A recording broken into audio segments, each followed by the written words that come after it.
It can be very hard being out there on the streets, being diabetic. My main goal is to try to find food that's healthier for diabetics, so that way it doesn't affect my blood sugar at all. I've had hard times, good times, all around just a normal life. I got a lot more friends nowadays. People like me, apparently.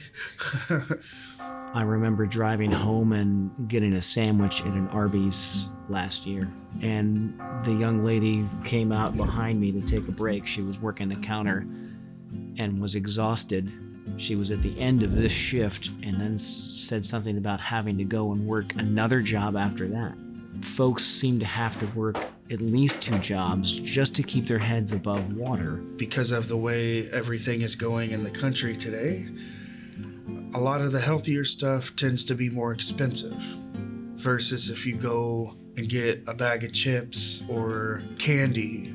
If you're diabetic, you definitely want to stay away from most of the canned stuff because it does have a lot of sodium in it, and that can still be dangerous for a diabetic. By the time you get done eating it, you may have filled your stomach up, but it's nothing but stuff that you really shouldn't have.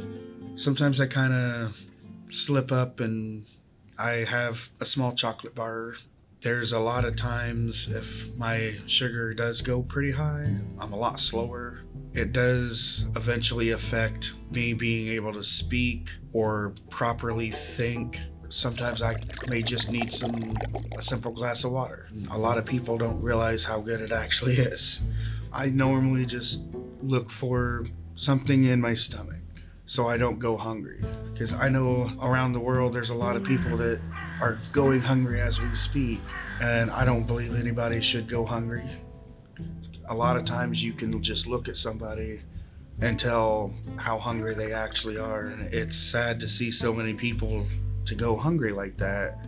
A lot of bad things can happen whenever you don't eat, even if it's just a simple pack of crackers. Sometimes that could mean the world to somebody else. It may not be much, but at least you're not going completely hungry. I've met a couple that has 3 kids. They recently became homeless. One thing I've noticed is they will feed the kids before they will themselves. And eventually that's going to hurt them because they're not eating.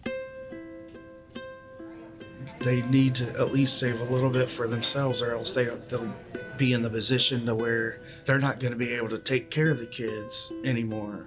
Every child is different. It all depends on the child themselves and how they look at things. Some will start to ask questions. Sometimes they don't understand or even realize what's actually going on. I've been homeless for a while now. There's been times I've thought about giving up. Many times. There was one man who came to us for the first time. He slowly but surely began to share with me of a health situation that has confined him to a wheelchair, of recently leaving incarceration, of how difficult it is to find housing. There's something about being around the table with people that is different than any other part of our week. We get to hear and share something in those moments that we don't in any other, and have experienced Jesus in those moments with a lot of people. Sometimes really tough moments, but sometimes really beautiful ones. Some of the food that I eat, you don't necessarily have to cook before you eat it. Other times, they've got a microwave up at the bus station. A lot of gas stations have microwaves. If I'm here at work, I have an oven, and I also have the pasta cooker. It's just a means of looking at something and thinking, is there a way I can cook this right here without having to have an actual fire? If you know something that somebody else doesn't, exchange the information, help somebody else out. Sometimes you just gotta ask questions. If you're hungry, you need something to eat, or with being diabetic, there's eventually somebody out there that's gonna be able to help. The only thing I can really say is never give up. It can be very hard being out there on the streets, being diabetic, but where there's a will, there's a way. And I certainly got the will to survive.